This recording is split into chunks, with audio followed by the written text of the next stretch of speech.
आज class 11th की physics में इलास्टिसिटी में आप लोगों ने कुछ स्टडी किया था और आज उसके आगे भी कुछ स्टडी करेंगे।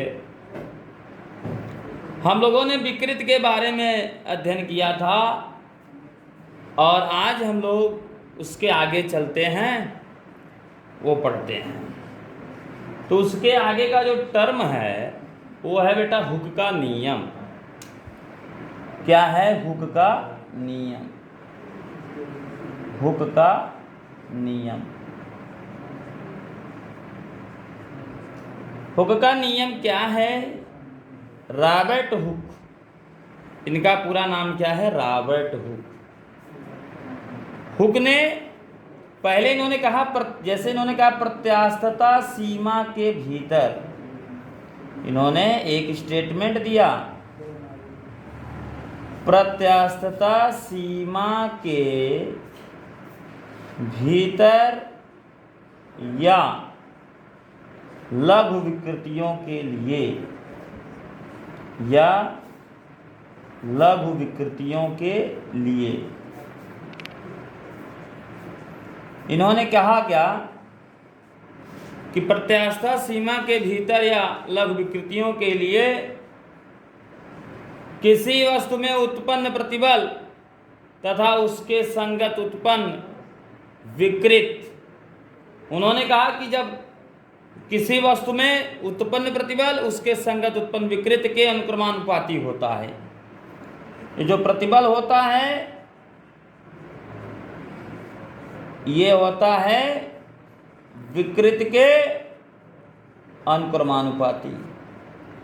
मेरे ईमानदार छात्र एवं छात्राओं, हमें यहाँ देखना है प्रत्यास्थता सीमा के भीतर या लघु विकृतियों के लिए किसी वस्तु के पदार्थ में उत्पन्न प्रतिबल उसके संगत उत्पन्न विकृत के अनुक्रमानुपाती होता है। यही हुक का क्या है? नियम है। अर्थात प्रतिबल प्रोपोर्शनल क्या हो गया? विकृत। आप लोगों को मैंने सिखाया था जब प्रोपोर्शनल हटाया जाता है तो बराबर का चिन्ह लगाया जाता है। तो हम यहाँ पे लगाते हैं प्रतिबल बराबर एक नियतांक जोड़ते हैं E और इनटू क्या हो जाएगा? विकृत। जहां क्या है? E एक नियतांक है जिसे क्या कहते हैं? वस्तु के पदार्थ का। किसका? जहां E क्या है? एक नियतांक है जिसे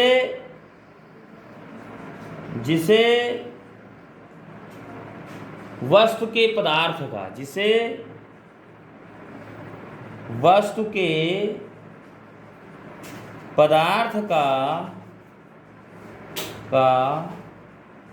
यंग प्रत्यास्थता गुणांक कहते हैं। जिसे वस्तु के पदार्थ का यंग प्रत्यास्थता गुणांक कहते हैं। गुणांक कहते हैं। अब देखिए यहाँ पे बहुत इंपॉर्टेंट चीज आई है कि वस्तु के पदार्थ का, यहाँ पदार्थ के नीचे अंडरलाइन कर लीजिए, थोड़ा ध्यान दीजिए। पदार्थ यहाँ पर इंपॉर्टेंट है। मतलब ये जो प्रत्यास्थता गुणांक ये जो है ये वस्तु के पदार्थ की प्रकृति पर डिपेंड करता है, ना कि वस्तु की विमाओं पर। तो अगर पदार्थ बदलता है तो प्रत्यास्थता गुणांक भी बदलता है। अगर ये देखिए मैंने कहा भी पहले कि जो प्रत्यास्थता गुणांक है वस्तु के पदार्थ की प्रकृति पर डिपेंड करता, ना कि वस्तु की विमा पर।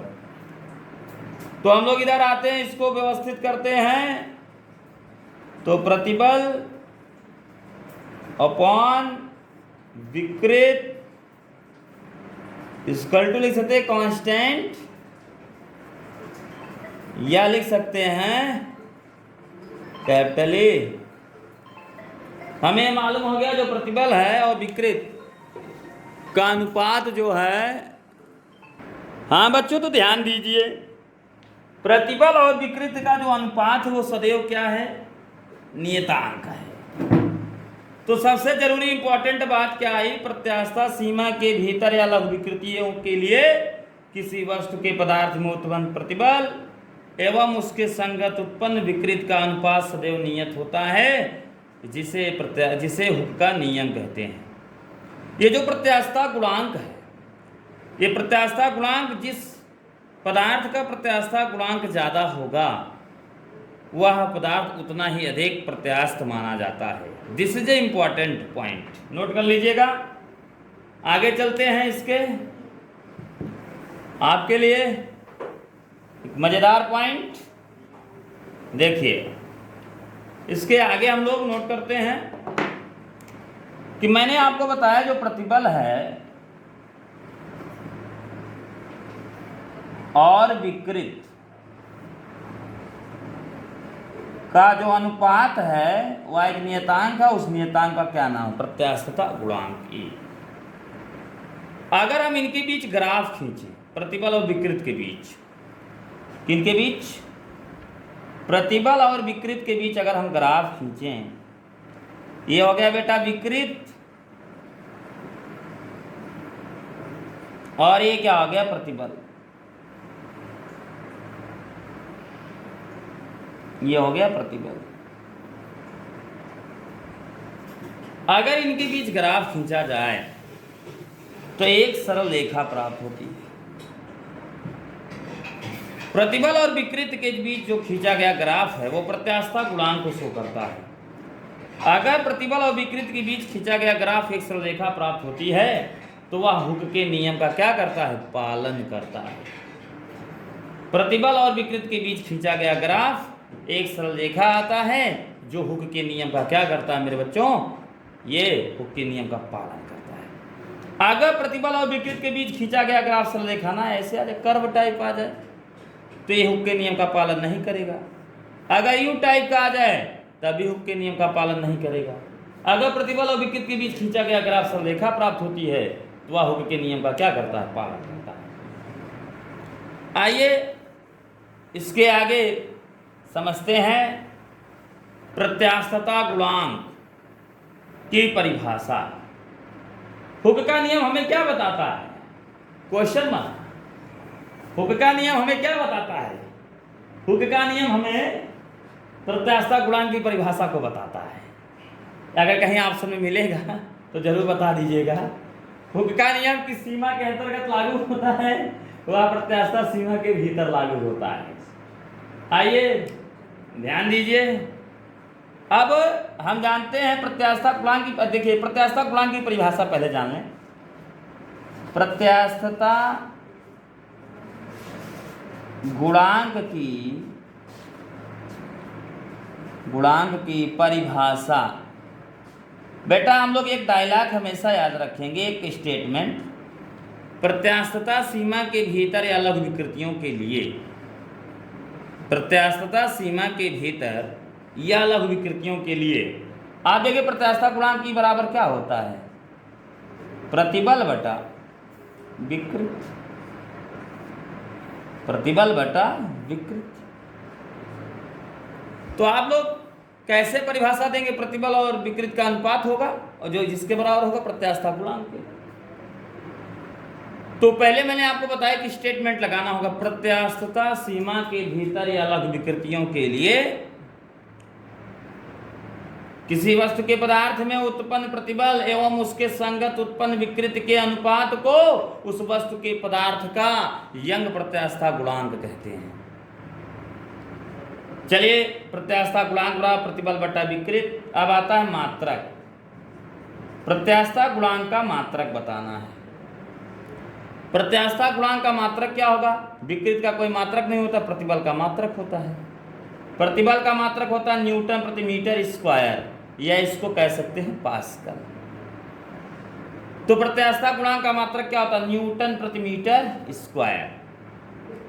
इसका बीमीय सूत्र लिखते हैं। बीमीय सूत्र क्या होगा भैया? बल्कि क्या होता है? m/l(t-2) और बेटा क्षेत्रफल क्या होता है? L2। इसको व्यवस्थित करेंगे हो जाएगा m(l-1)(t-2)। ये इसका क्या हो गया? बीमीय सूत्र। बहुत इंपॉर्टेंट है। आते हैं नेक्स्ट पॉइंट पर। नेक्स्ट पॉइंट क्या है? Types of coefficient of elasticity. अब प्रत्यास्थता गुणांक के प्रकार जानेंगे। प्रत्यास्थता गुणांक के प्रकार।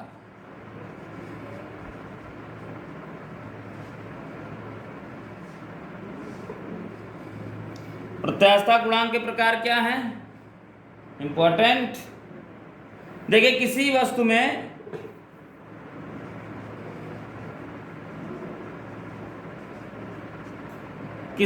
में उत्पन्न विकृत के आधार पर प्रत्यास्थता गुणांक 3 प्रकार का होता है। विकृतियां कौन कौन है मैंने आपको बताया। पहला विकृति क्या है? अंतर्ध विकृति। दूसरा क्या है? आयतन विकृति। तीसरा क्या है? अपरूपण विकृति। तो मैंने कहा किसी वस्तु में उत्पन्न विकृत के आधार पर यंग प्रत्यास्थता गुणांक 3 प्रकार का। अगर अंतर्ध विकृत है तो होगा यंग प्रत्यास्थता गुणांक। क्या होगा? यंग प्रत्यास्थता गुणांक। आयतन विकृत है तो होगा आयतनात्मक प्रत्यास्थता गुणांक। अपरूपण होगा तो होगा दृढ़ता गुणांक। आज के लिए बच्चों इतना ही। आगे चलेगा कल। Next class, next days.